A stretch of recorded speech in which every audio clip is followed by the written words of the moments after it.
question short as we take you live now. Here is Toronto Mayor John Tory with an update on COVID-19 and the cleanup from yesterday's storm. Major roads and is starting to tackle local roads. Across the entire road network, the city has completed a combined 11 rounds of plowing on expressways and 14 rounds on major roads. And plowing is continuing on local roads as well. Crews continue to clear the snow from all public sidewalks, bus stops, pedestrian crossovers, bike lanes, and multi-use trails. My latest update from the transportation staff confirmed that every road is being serviced again today. And the goal is to have a second round of plowing done on local roads today. Crews are experiencing challenges due to abandoned or parked cars. All staff and plows are out today and on the job, and we will continue to provide updates as plowing continues. As we announced yesterday, we will be deploying snow removal teams, something we only do in exceptional snow circumstances, starting with major roads once plowing operations have been substantially completed. To help with the snow removal operations, the city did declare a major snowstorm condition. Snow clearing and plowing operations have been continuous, and snow removal will be underway as soon as it can be. This was a big storm with a large amount of snow, a big storm in historical context, so it is going to take a big cleanup effort, and that's going to take some time, but the cleanup is well underway. I want to thank residents for their patience, and I want to thank our crews as well, but I want to thank the residents in particular for their patience as this job gets done and all the work that was done by all the people who have been working 24 hours a day. I would ask Torontonians for their continued cooperation in following the stricter parking rules during the snow storm condition, and I would also request the cooperation of City of Toronto residents in staying off the roads as much as possible and being considerate with the location of their cars on the streets. Our efforts to help residents get vaccinated against COVID-19 are also continuing nonstop. Team Toronto has now administered third doses of COVID-19 vaccine to more than 1.2 million people. This exciting milestone comes exactly 1 year to the day after we opened the first City of Toronto-operated proof-of-concept vaccination clinic on January the 18th, 2021, 1 year ago. Just a year from that opening, Team Toronto has now administered a first dose of COVID-19 vaccine to 89.9% of eligible Torontonians aged 12 and older, with 87% having received 2 doses. Following a service suspension due to yesterday's winter storm, city-operated vaccination clinics are back to normal operations today, with more than 5,000 booked appointments to be vaccinated at the 5 city-run clinics alone during the day today. As schools across the city return to in-class learning, likely tomorrow, after a couple of unanticipated snow days, our work to support the schools reopening and help kids get vaccinated will continue as well. More than 133,000 doses have been administered to residents between the ages of 5 and 11, thanks to our plan. In less than 2 months, approximately 51% of Toronto residents in this age group have received at least 1 dose, and 14% of kids have 2 doses. Toronto Public Health is continuing to work with healthcare partners and school boards to provide as many vaccination opportunities as possible for residents 5 to 11 years old and their families across the city, but with a special emphasis on areas that show under-vaccination rates that we are monitoring each and every day. Hundreds of school-based clinics have been held to help kids and families get vaccinated, and that work will be increasing over the coming weeks to support the province and school boards as they work to keep in-class learning on track. There are approximately 42 school-based clinics scheduled for the next few weeks as Toronto Public Health continues to increase its capacity to provide vaccinations for this age group.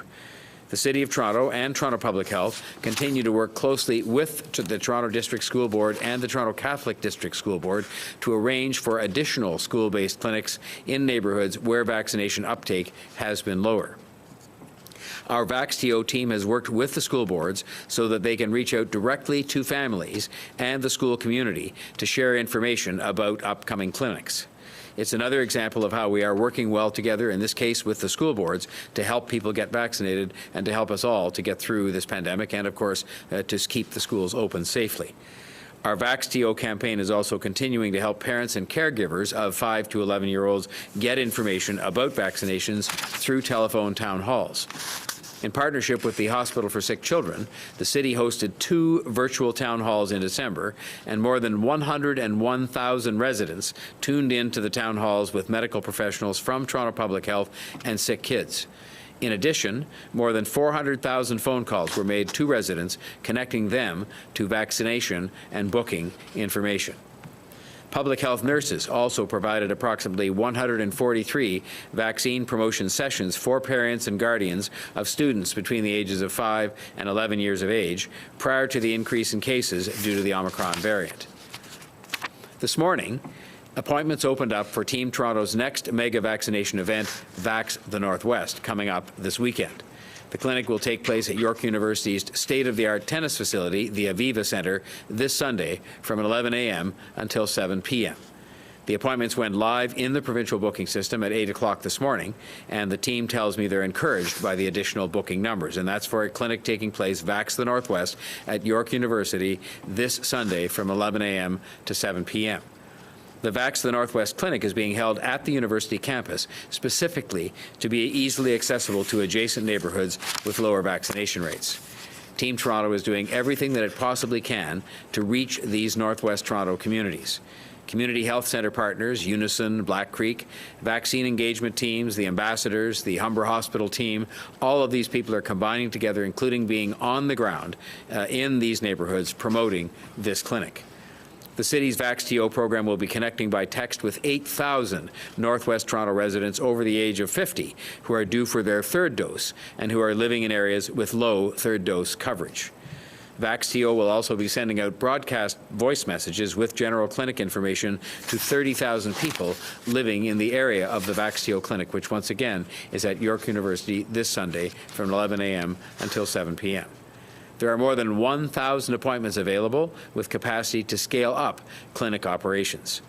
The TTC has been very helpful to us in putting on this VaxTO event in the Northwest. It is providing dedicated buses to help people travel from community hubs to the clinic at York University.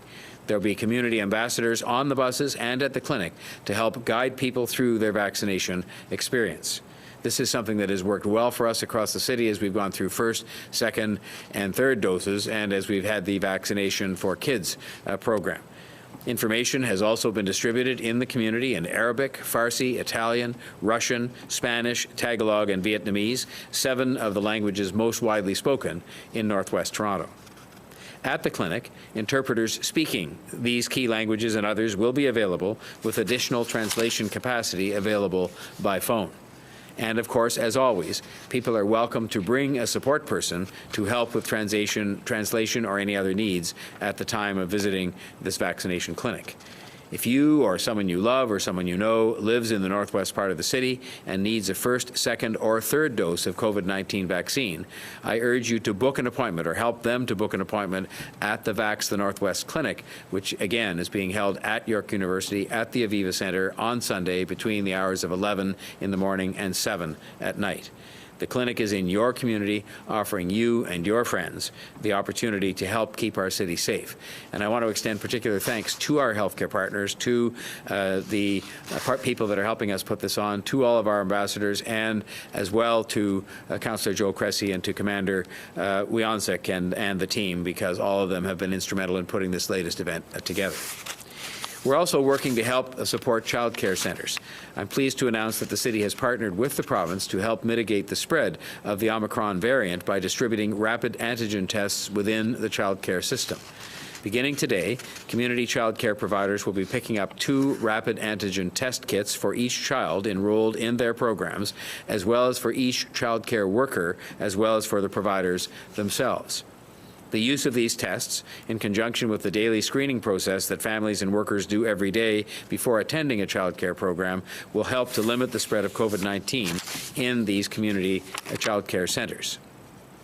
The city supports any effort to keep children, their families, and child care workers healthy and to minimize exposure to the COVID-19 virus. I want to thank the province for helping to support our efforts through this wave of the pandemic by providing these testing kits. Now, this seems a long way off from the beginning of my remarks today and from the events of yesterday, but I think it is so important to our forthcoming economic recovery and to getting ourselves back to being stronger than ever, that I should mention something else that is very important that is happening today, which is the opening of registration for the Cafe TO curb lane patios. This should get people thinking of spring at a time when we desperately need to think about spring and happy occasions like sitting on a Cafe TO curb lane patio. Restaurant and bar operators who are interested in expanding their outdoor dining space into the curb lane and onto sidewalks can register and apply for permits online at toronto.ca/cafeto. Now in its third year, Cafe TO is a program that provides hundreds of restaurant and bar operators in Toronto with the opportunity to expand their outdoor dining space through sidewalk cafes and curb lane cafes, infusing vibrancy along Toronto streets and in neighborhoods. As I said earlier on in analyzing the impact of the program, it also changed the look and the feel of the city for the better, as well as serving a vital economic need for some of our restaurateurs. In 2021, Cafe TO supported 1,213 restaurants with curb lane cafes, a total of 12 kilometres of new patios across the city. This year, Cafe TO operators are eligible for a matching grant of up to $7,500 to cover 50% of the cost of eligible property or site improvements related to curb lane cafe installations, sidewalk cafes, or patios on private property through the Cafe TO Property Improvement Program. I'm proud to have championed this pandemic program and to have led City Council in making it a permanent program for the city last fall. It has changed the quality of life in the city for the better and will continue to do so going forward. Again this year, Council has waived all application, transfer, and permit fees to make it as easy as possible for people who have been struggling to get back on their feet and to take advantage of this program. There is a new streamlined and online permit application process, and businesses will only need to apply once for year-round expanded sidewalk cafes. Businesses can submit application documents and complete payment in one convenient online system. Approved Cafe TO curb lane locations will be installed in time for the May long weekend, but I will be pushing, as was the case last year, weather permitting, for that work to start even earlier if that's possible. Cafe TO also supports restaurant and bar operators to expand outdoor dining opportunities on private property, and this has been particularly relevant to our friends that live outside of the downtown core. The city has enacted temporary bylaws to permit larger outdoor patios than would otherwise be permitted and to ease some other restrictions, recognizing in particular the economic benefits at a time when we're trying to get the city to be recovered as strongly as possible and stronger than ever. City staff have worked closely with the Toronto Association of Business Improvement Areas and local restaurant and bar operators, as well as accessibility stakeholders and others, to continually improve the Cafe TO program. I know this program helps restaurants and bars, and I know that they need that help now more than ever. And so I want to take this opportunity to encourage people to order takeout and delivery from restaurants right now, long before we get the Cafe TO up and running for another year. You can help now by continuing to shop local, take out local, eat local, and support these restaurants that are struggling. And I look forward to seeing Cafe TO up and running again this spring. In conclusion, I hope that today's update, while it's covered a number of different subjects, has provided a comprehensive update on our ongoing work, yes, first and foremost to help people get vaccinated, especially our kids, our ongoing work to support schools and child care centres to make sure they can remain open safely, our ongoing work to clean up from the major winter storm, and the ongoing work to support our restaurants and prepare for a spring and summer that we hope will be much more vibrant and will be part of that recovery that is going to see us become stronger than ever.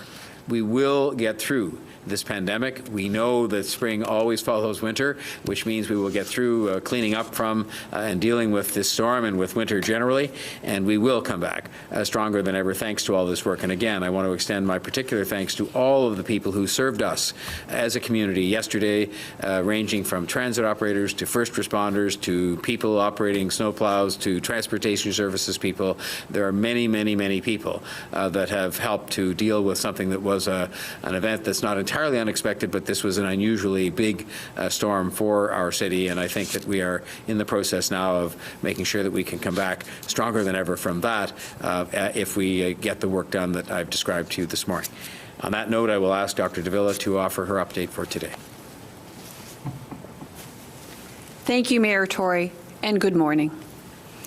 Today, I want to provide a situational update in relation to COVID-19 and the Omicron variant. With schools poised to return to in-person learning, and with new questions about what's next, I want to describe what we know and what we may anticipate in the coming days and weeks ahead.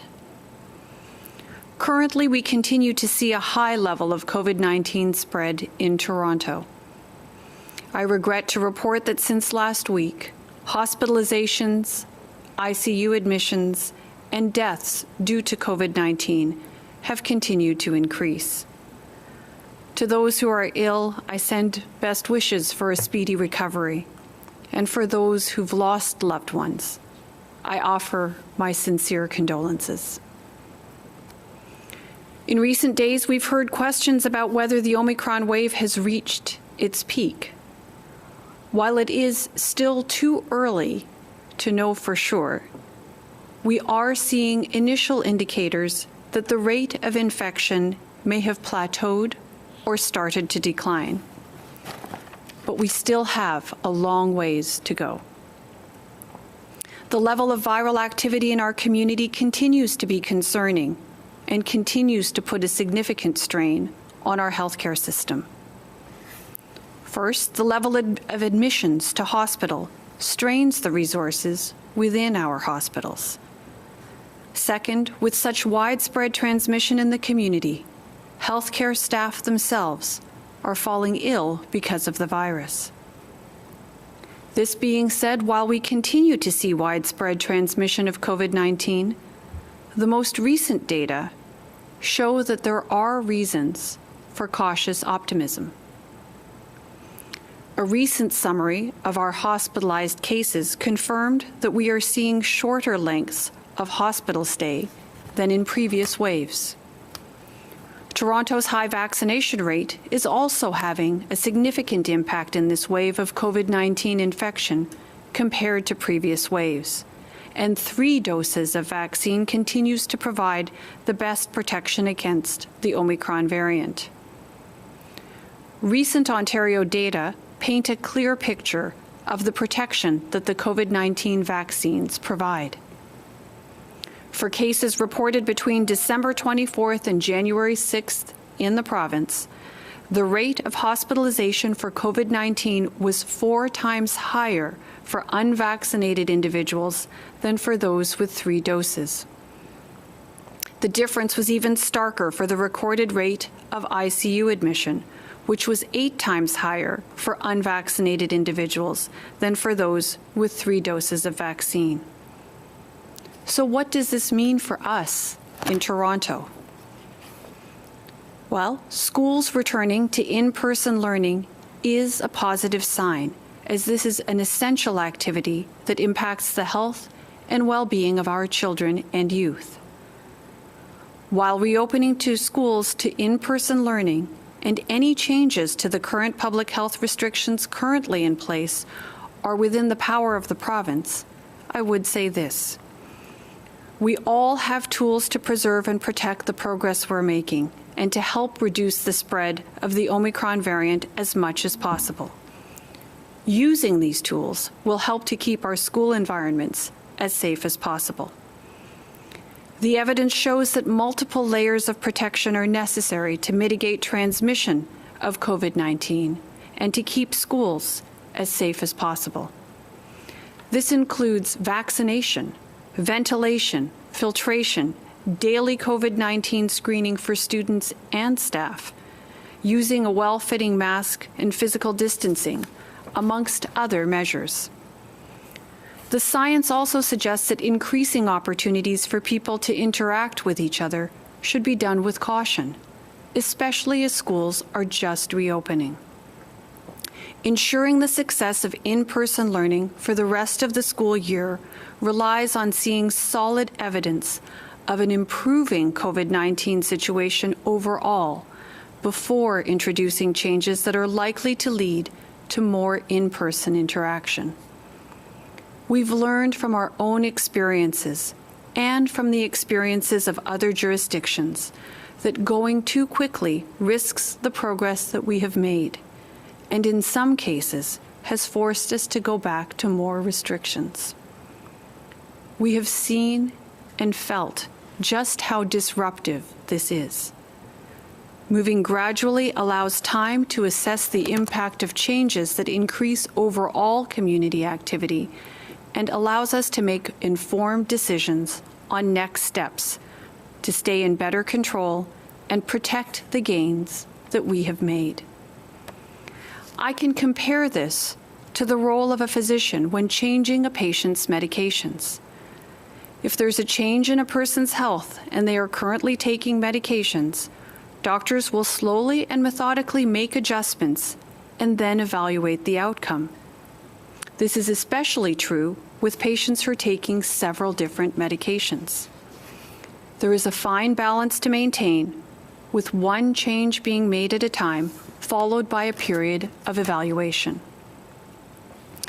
A similar approach can be adopted as we think about our road ahead in the context of Omicron and public health measures. We are all looking forward to resuming activities that we have missed, and we need to do so slowly and with caution to protect the gains that we have made.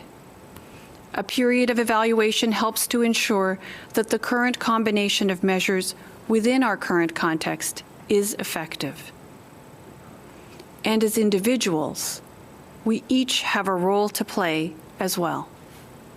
We must continue to do our very best to protect and care for ourselves and others by taking the steps that we know work. Getting vaccinated, reducing in-person contact, wearing a well-fitting, high-quality mask, practicing physical distancing, and staying home when we're sick.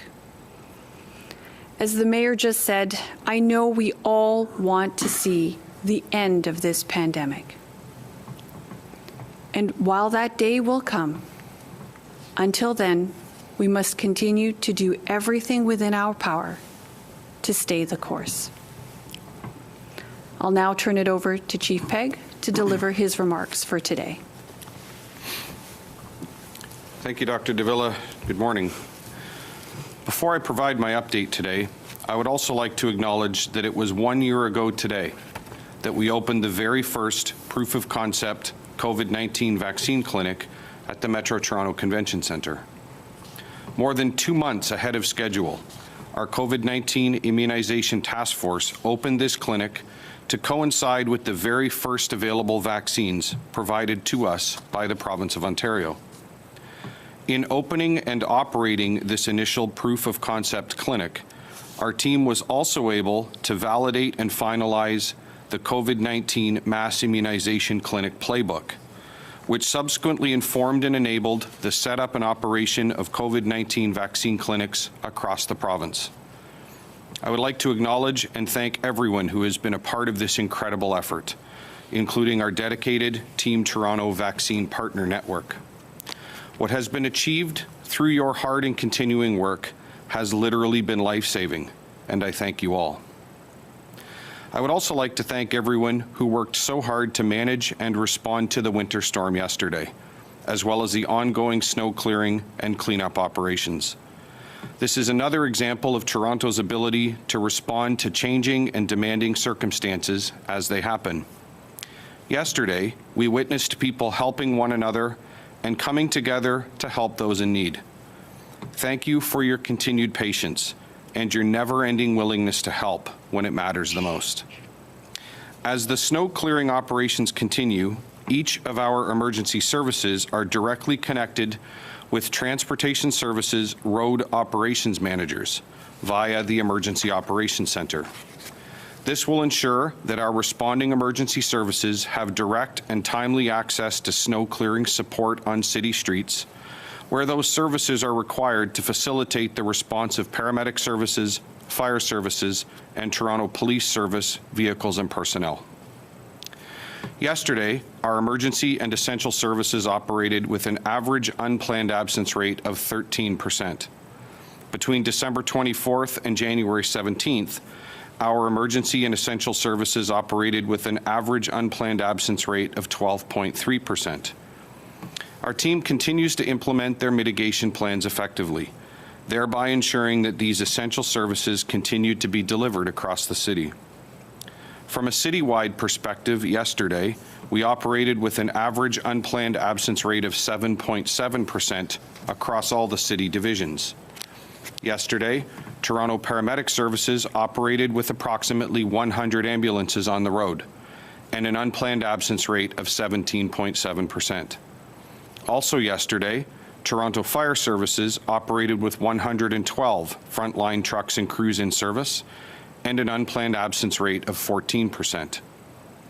Yesterday's winter storm further challenged our on-duty staffing, and I thank everyone who extended their shifts and accepted overtime shifts, working together to mitigate yesterday's weather-related unplanned absences. Fire services are continuing to respond to approximately 60 additional low-priority paramedic calls each day, where there is no clear indication of a patient or injury. Each of our other emergency, essential, and critical services, including Toronto Police, Toronto Water, TTC, Shelter Support and Housing, Senior Services and Long-Term Care, Children's Services, and our city-operated COVID-19 vaccine clinics, also continue to provide exceptional service to Toronto residents, and I thank them also. Many of these services were also impacted by the severe winter weather yesterday, including both TTC, who battled the winter weather throughout the day, and the city-operated vaccine clinics, which were forced to close yesterday as a result of the severe weather and road closures. Each of these teams continue to do an exceptional job of managing through the challenges associated with increased numbers of staff being unable to report for duty as a result of COVID-19. Our COVID-19 Strategic Command Team continues to work every day in order to ensure that all aspects of our citywide response to the pandemic remain responsive and effective. As the situation with COVID-19 continues to evolve, so will our planning and response.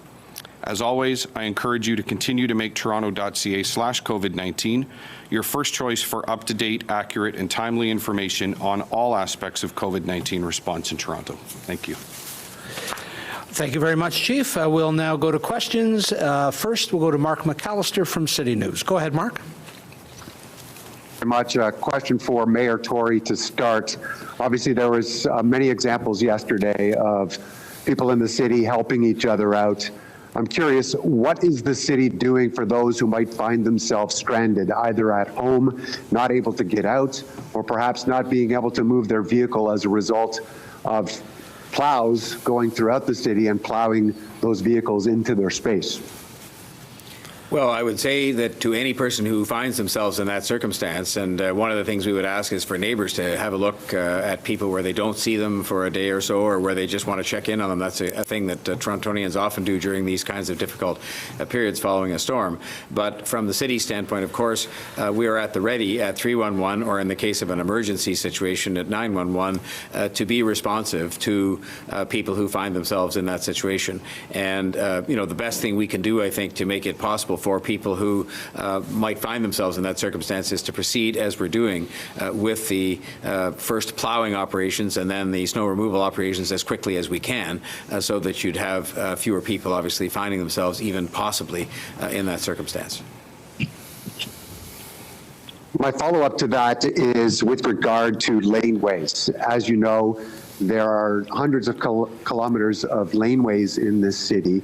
Those aren't touched by plows. Those are city-owned laneways. What can be done to help people get in and out of those spaces? I'm not sure if it's Vince that would be the best, Vince Ferrazzo, who, by the way, has done a superb job at sort of marshalling all the forces to deal with the plowing and the removal and all the things that go with this kind of a storm that might address the specific topic of laneways. And they're on the line. And maybe, Vince, if you could do that or designate somebody who might. Yeah, Vince, can you go ahead, please? Thank you, Mayor. Yes, so the city does maintain laneways throughout the winter. We first prioritize our expressways, major arterial roads, and local roads. But following that, we will begin attending to servicing the laneways. And we'll do so through a number of ways, by salting. But some of our equipment do have some blades or some plows that are attached to the front of the vehicle. So on those occasions, if the vehicle is able to navigate through the laneway, we'll be able to move the snow, but that will be the next road classification that we will be attending to after we hit all the roads and the sidewalks. Can I just add, Mark, to something I said in my remarks and to what's implied, I think, by Vince's comments? There is a priority order in which this simply has to be done, and it makes sense. I think people understand it as much as they may wish that their own road or even their own arterial road or something closer to them, a laneway in their neighborhood, should get done first. There's a priority order in which this will get done, in which it is getting done, and that I would thank people for the patience they've shown so far and ask for their continued patience as we have all hands on deck. As you heard, hundreds of trucks, hundreds of plows, hundreds of people getting this job done as quickly as possible, following a storm that's one of the biggest in recent history, and so it's going to be a bigger job to get it cleaned up. All right, thank you. We'll go next to David Ryder from the Toronto Star. Dave, go ahead, please. Hi, everybody. First question for whoever can answer it, and this is the first winter where a lot of people who live in the central part of the city are supposed to have their sidewalks cleared by city plows, as suburban residents have had for decades. Can you give me an update on that? Is it fully rolled out? Yesterday I saw lots of people out in the downtown area shoveling their own sidewalks with no plows in sight. Where are we at on that? Can I start on that again just by making sure the record is clear, because we were very straightforward and very clear, in part because of the availability of equipment, which was on order and hadn't yet been delivered and so on, in saying that this sidewalk clearing service in parts of Toronto that didn't have it before would be rolled out this year, but wouldn't necessarily be rolled out in time for the first snowstorm or the first month of the year. And so I did make that very clear, and so did other city officials at the time that we confirmed the decision, which was a good one, to expand this citywide. And on that note, perhaps I'll ask if there's Vince or someone else wants to address the timetable as it presently exists. Vince, please.